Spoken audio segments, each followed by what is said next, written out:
So question two, I believe that everyone is made to create. I think it's one of our purposes as human beings. There's the glamorous side of creation, the artist, musician, or what have you, and then there's kind of like the workman's approach. It could either be, the things you do behind the scenes, or someone like an accountant that there's no glamour to it, but they are creating something of Mm. value. What are some areas you see that the value in the creation, but are often underrated or not acknowledged as an act of creation? And it could be something in your profession that people wouldn't think of, or it could be something someone else that create a lot of value, but they may not see it as an act of Like creation. whether related or not. Yeah. Okay. Um,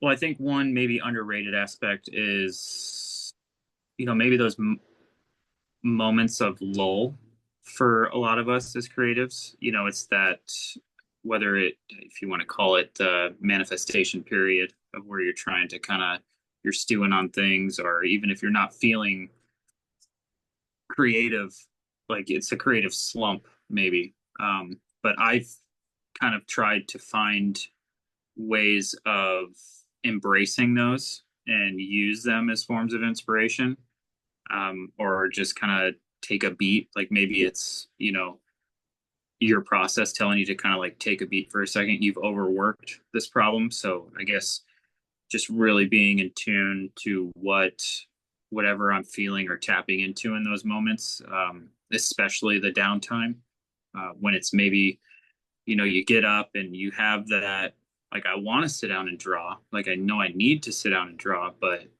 um, you can't force it, because then it's just, the harder you try to work through that, sometimes it can maybe just kind of turn you away from it completely. So I found that having other creative outlets definitely just kind of helps, because I'm able to shift from one to the other one if one's not working for me. And it usually helps me at least realign with whatever the main goal is. So, kind of like going and tapping into this one and helping me get back into whether it's lighting or photo. And um, so, yeah, that would be kind of like one aspect of it. And then, like, just unrelated completely would be, oh man, I don't know, it kind of, for me, I guess, goes into that, like, it's hard for me to shut it off. Like, I'm always just, maybe the work brain a little bit, because I'm always just kind of looking at life through a lens of, like, it's a frame, like frame by frame. I think that is the plight to a lot of creatives. It's just like it doesn't stop sometimes. Mhm. And that can be maddening, like it really can be, because you're just, trying to fit a square peg in a round hole sometimes. You touched on trying to force something.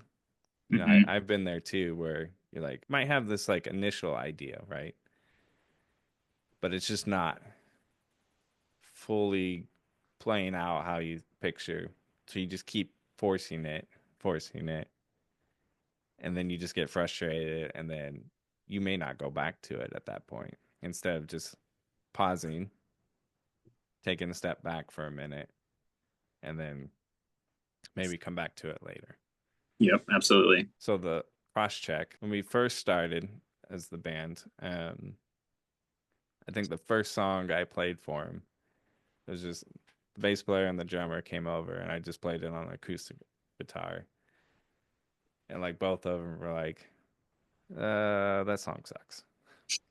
I was like, "Well, that's all I got." That's as far as I got. Yeah, and I've told this story before, but it's just like I was like, "All right, we'll figure something out." Anyway, when we went to write the second album, probably a couple of years later, I brought that song up again, and it ended up being our favorite song on the album. It shifted. Yeah, Yep. it took just stepping away, not forcing it, Hmm. and just letting it marinate a little bit. But in my mind, I kept going back to him like, it's a good song, you know. and I was eventually able to kind of, Did you but have to it, you retune some things to like kind of make it yeah, work? Or, yeah, I think too, it also took, the first drummer wasn't in the band anymore. We had a new guy. So it was like a fresh perspective, clicked more with the band at that moment. yeah, with photos and stuff. Like there's some things that I maybe shot 3 years ago, and as I'm editing them, going through them, I think I don't know if I can actually call myself a photographer as much as it's just like kind of a creative tool. Just like, playing guitar from time to time, drawing, working in video, or going and skating, and kind of like all these different types of creative outlets. And I definitely am always kind of, I think, in some way approaching some of my photography from an illustrative aspect because I'm, you know, kind of creating these conceptual pieces more often than I'm just like taking a portrait of something. So there are a lot of times where I'll have a piece of a puzzle, but I won't get the other piece until like 3 years later.